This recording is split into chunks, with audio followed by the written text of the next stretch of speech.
പാടത്ത് വെള്ളം പറ്റി കഴിയുമ്പോഴത്തേക്ക് വരാലും കാരിയും ചെമ്പല്ലി എല്ലാം പോയി പായലിൻ്റെ അടിയിൽ ചെളിയിലൊക്കെ പോയി പൂണ്ടിരിക്കും.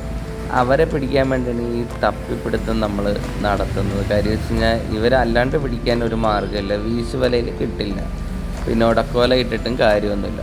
അപ്പം നമ്മൾ ഇറങ്ങിയിട്ട് തപ്പിപ്പിടിക്കും.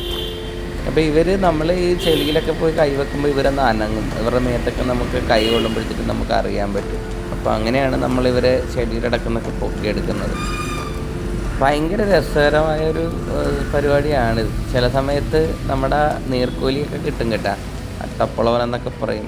2-3 ടൈപ്പ് പാമ്പുകളൊക്കെ ഉണ്ട് ചെളിയുടെ ഇടക്കിരിക്കും, അവരെയൊക്കെ ഇങ്ങനെ വലിച്ചെടുക്കാറുണ്ട്. എന്തായാലും ഭയങ്കര രസകരമായിട്ടുള്ളൊരു പരിപാടിയാണിത്. ഇതൊരു ജോലിയായിട്ട് കൊണ്ടു നടക്കുന്ന ആൾക്കാരും ഉണ്ട് കേട്ടോ. അവർക്ക് ഏതൊക്കെ പാടം ഏതൊക്കെ സമയത്ത് പറ്റിക്കും എന്നൊക്കെ അവർക്ക് അറിയാൻ പറ്റും. അവരാണ് നമ്മുടെ നമ്മൾ ഹൈവേയിൽ കൂടെയൊക്കെ നമ്മൾ സഞ്ചരിക്കുമ്പോൾ സൈഡിലൊക്കെ ഇട്ട് മീൻ വിൽക്കുന്നത്. ഈ വരാലും കാര്യമൊക്കെ കാണുമ്പോൾ തന്നെ നമുക്കറിയാൻ പറ്റും ഏതോ പാടം പറ്റിച്ച് പിടിച്ചാണെന്ന്. പിന്നെ ഇത് നമ്മുടെ നാട്ടിലെ പിള്ളേർക്കുള്ളൊരു ഹോളിഡേ ടൈമാണ്.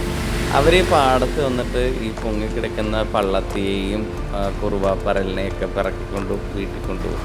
പിന്നെ അവരെല്ലാം കൂടി ഭയങ്കര രസമായിട്ടുള്ളൊരു പരിപാടിയാണിത്. അവർക്ക് ഈ പ്രായത്തിലല്ലേ ഇങ്ങനെയൊക്കെ ചെയ്യാൻ പറ്റത്തുള്ളൂ.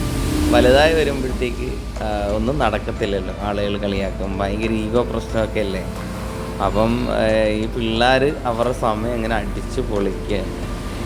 ഇത് നമ്മുടെ കൂട്ടുകാരനാണ് കേട്ടോ. ഇതിനെല്ലാ പരിപാടിയും ചെയ്യും. മീൻ തപ്പിപ്പിടിക്കും, വീശിപ്പിടിക്കും, ഉടക്കോലയിട്ട് പിടിക്കും, സ്ലിംഗ് ഷോട്ട് അടിക്കും. എല്ലാ കാര്യത്തിലും ആശാൻ അഗ്രഗണ്യനാണ്. ഈ പാടത്തൊന്നും നമ്മൾ ഇത്രയും മീൻ ഒരിക്കലും പ്രതീക്ഷിച്ചില്ല കേട്ടോ.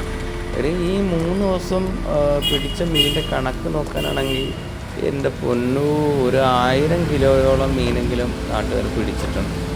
ഒരിക്കലും നമ്മൾ ഈ പാടത്തിന് പ്രതീക്ഷിക്കുന്നില്ല. കാര്യം ഇപ്രാവശ്യം ഏറ്റവും കൂടുതലുണ്ടായിരുന്നത് സിലോപ്പിയാണ്. എനിക്കൊന്നത് പെറ്റുപെരുകിയതായിരിക്കും. കാര്യം അത്രയും വരാൻ സാധ്യതയില്ല. 3 ദിവസം അടുപ്പിച്ച് സിലോപ്പി പിടിച്ചിട്ടും തീരാതെ ഇങ്ങനെ കിടക്കുക. അതും നല്ല സൈസായ സിലോപ്പി. എല്ലാവരും അത് തന്നെയാണ് പറഞ്ഞുകൊണ്ടിരിക്കുന്നത്. അത് തന്നെ ഈ നമ്മുടെ ഈ മോട്ടോർ കുഴി പിടിച്ചവർ അവസാനം സിലോപ്പി എടുത്തില്ല, വന്ന് കണ്ടുകൊണ്ടിരുന്ന ആൾക്കാർക്ക് കൊടുത്തുള്ളൂ. കാര്യം അതിന് മാത്രം സിലോപ്പിയായിരുന്നു. പിന്നെ ഒരുപാട് നാട്ടുകാർ, ആ നാട്ടുകാരെല്ലാം വന്ന് ഇങ്ങനെ പിറക്കി കൊണ്ടുപോകണ കാണാം. കാര്യം വെച്ചാൽ ഈ ഇടത്തര സിലോപ്പിയൊന്നും അവസാനം ആരും എടുക്കാതായി. എന്തായാലും ആരും പ്രതീക്ഷിക്കാത്ത രീതിയിലുള്ള ഒരു മീൻ പിടുത്തം തന്നെയായിരുന്നു ഇപ്രാവശ്യം. കഴിഞ്ഞ പ്രാവശ്യം ഇതിനെക്കാട്ടിയൊക്കെ ഭയങ്കര കുറവായിരുന്നു. സിലോപ്പി ഇല്ലായിരുന്നു കഴിഞ്ഞ പ്രാവശ്യം, ഭയങ്കര കുറവായിരുന്നു. ഇപ്രാവശ്യം 100 ഇരട്ടി കൊയ്ത്തായിരുന്നു സിലോപ്പിയുടെ. എവിടുന്ന് വന്നെന്നറിയത്തില്ല, എല്ലാം ഹൈബ്രിഡ് സിലോപ്പിയായിരുന്നു. അത് വലിയ സൈസാകുന്ന സിലോപ്പികളാണ്.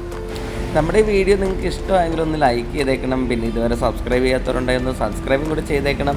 നിങ്ങളുടെ സപ്പോർട്ടാണ് ഞങ്ങൾക്ക് അടുത്ത വീഡിയോ ചെയ്യാനുള്ള പ്രചോദനം. അതുകൊണ്ട് നിങ്ങളൊന്ന് മാക്സിമം ഒന്ന് സപ്പോർട്ട് ചെയ്തേക്കണം. നിങ്ങളുടെ ഫ്രണ്ട്സിന് ഷെയർ ചെയ്ത് കൊടുക്കാൻ പറ്റുമെങ്കിൽ അത്രയും നല്ലത്.